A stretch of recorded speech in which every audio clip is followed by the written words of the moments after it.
Hi everyone, it's Red with RedDragonLeo.com, and what an exciting day it is to be a bull. Of course, I'm not a bull, but it's exciting for the bulls. You got to give them a little bit every now and then. Not that we really care about them, but anyway, we're looking at Cobra's chart right now, and this is the VIX, and it looks like we did go ahead and rally, even though it looked pretty bleak yesterday, and I really wasn't sure whether or not it was going to rally or not. I kept saying that and thinking that it would go up to 1100, but I was certainly having my doubts. But we did, as you can clearly see. Well, we're not quite up to 1100 yet, but well, we're pretty close. But anyway, this is the VIX. We've come back here and we're almost gap filled at this top right here. Or I'm sorry, yeah, this would be where the gap is right here. So I expect us to hit that tomorrow. We got a fake print that Diablos caught and posted it on my site. So thank you, Diablos, for keeping us informed. I missed it. And here it is. And as you can see, this long tail shows 11:17 early in the morning. And then we had another fake print here, which is about 109.20, and that is where I expect us to hit early tomorrow morning on a possible move down. We may have been close enough to it, but wherever we open at here, I think it's going to turn and run right back up and hit this 117 print. So when you look over here at this chart, you can see now that the 15-minute chart here was overbought, and now it's going into oversold only on the MACD. Obviously, the MACD.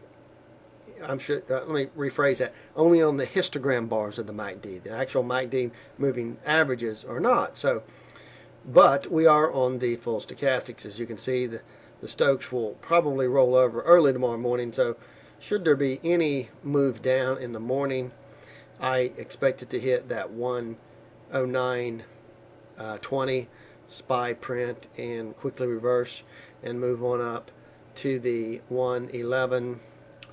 Let's see, Cobra's got it here on his chart. There's SPY, yeah, so 111.17. So where is that? Man, look at that.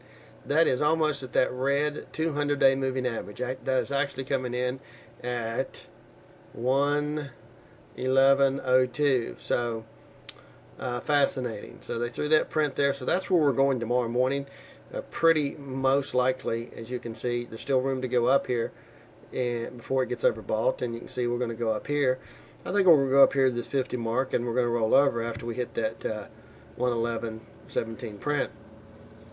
So tomorrow morning, what you can expect here, you can't expect this just to roll over and just die from here. The histogram tower that's put in is too tall, too large. It just doesn't just go up here and roll over. It's going to work its way down and put in a lower tower above. So it kind of, maybe rise back up and put in at least one, maybe two. I mean, but it's certainly going to put in one, which would be you draw a line down, it would be a negative divergence. As the market would go up, the histogram tower would be going down. That's a negative divergence. And so that's what I see for tomorrow, coming into tomorrow. And you can also see that the MACD lines below the zero mark are coming up here and rising and are almost at zero now and looking like they're going to roll over. But like I said, I don't believe they will. I think they're going to push up higher. And I think this is going to recycle back up and go back up and just kind of chop sideways before it finally rolls over. So this whole move would be, if you count this in Elliott waves, you'd have your one wave right here, your two wave right here, and your nice three wave right here. And we just started the four wave down, and it should conclude tomorrow morning at 109.20, and then we should push on up to 111.17 for the final wave 5 of this wave 2 up, of this whole big wave 2 up. So that's what I'm seeing for tomorrow. Now, how's this going to correlate with the daily? Well, like I said, the daily here, even though it looks like it's going to go up and work its way, crawl its way back up, there's nothing to say for sure that it's going to go up here and put in some positive histogram tower bars. The only thing that could support that would be a weekly chart, which would be the larger time frame, supporting the daily here and pushing it up. But or if the weekly was just simply neutral. If the weekly was neutral, then the daily chart here could work its way back up and put in some positive histogram tower bars. If the weekly chart was negative, then it's going to put pressure on this and prevent it from going up here and doing this. So while it's putting in these histogram tower bars that are lower here and looking like it wants to rise up, tomorrow we could do one more like this, and then we could turn and go right back down again. And that's what I think is going to happen, because it makes more sense with this whole move being a big large wave 1 down and a large wave 2 up, and then coming up a large wave 3, taking out this 10-10 low. And right now everything is supporting it.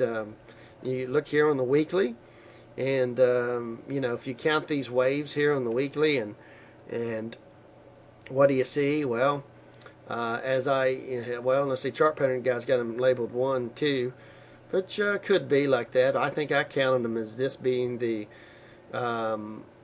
as basically, I think, how did I count that? A 1 down to this flash crash, a 2 up to that peak right there, you can barely see it in there, and then a 3 back down to here, I believe, and then a 4 back up to here, and a 5 back up to here, or back down to there. So that's 5. So that'd be 5 waves inside of 1, and now we've got I think we've already completed the 3-way push up here. I think we went let's see, I think we went, how do we, well, like I said, I'm not the expert at Elliott waves, but I think you could, if you looked at this real close, you can count either 3 waves and an ABC or a 5 wave if you looked at it. But I think it's complete, and I think we are starting our wave wave 3 down here, and on a weekly as well. So monthly is still supporting us going down. Weekly is still supporting us going down with that cross, that bearish cross, man, happening. And as again, as I said in the weekend post, you look over here, you can see what happened afterwards. I mean, it went down. So I don't know where we're at on this. I don't know if we're here, we're ready to go down to here, and then we go back up into here, or if we're here and we went down and maybe went up to here. I don't know, but it's certainly looking bearish. So hopefully that makes a lot of sense to you. And I'm kind of rambling on a little bit, but as you can see, we're still below the 50 here on the RSI. Again, I think it'll hit this, maybe go a little above it tomorrow, but roll back over. I think the ADX line is going to roll up, in the positive ADX line, the green one here, is going to roll back over and lose some strength after tomorrow. And I think they might meet tomorrow, and they're just going to bounce off each other, I think, and this negative DI line is going to turn and go back up, and this is going to give it strength. And as this thing gives it strength, if this thing is on top, that's your wave 3, buddy. That is your wave 3, and a lot of power to it. So that means this might put in, like I said, a lower trough low on this next day's candle, because it's the daily chart. But after that, I do expect it to start to roll back down. Now, is it going to happen positively for sure this week? I don't know, but I want to go over the Spiral. I want to recommend this guy's site here to you, spiraldates.com, and his link is listed on my site here. If you go to my site, you will see he is listed here under astrology moon cycles, and you can see Spiral Dates there. So he has done a really good job. I looked at some of his backdated stuff to see his turn dates. The way this calendar works is the higher the number here, the more strength it has to it. and I'm gonna let that phone ring. But the higher the number, the more strength it has. I believe that means that there are 5 different things, events that could cause a turn at this particular time. So 5 different clusters of events and stuff that's going on, where this might only be 3.5 different clusters, and this will be like one thing. So it doesn't mean it can't turn at that time. It just means there's only one event or a moon cycle or whatever, how he figures these things out, that would cause that to happen. So obviously if you got 5 different things all correlating together and saying you got to turn here and you got to turn here, that's pretty significant. And that's the 26th or 27th, a couple days after OPEX. So that is something to keep in mind. So go check out his site, say hi, tell him Red sent you. Okay, gang, I will see you tomorrow.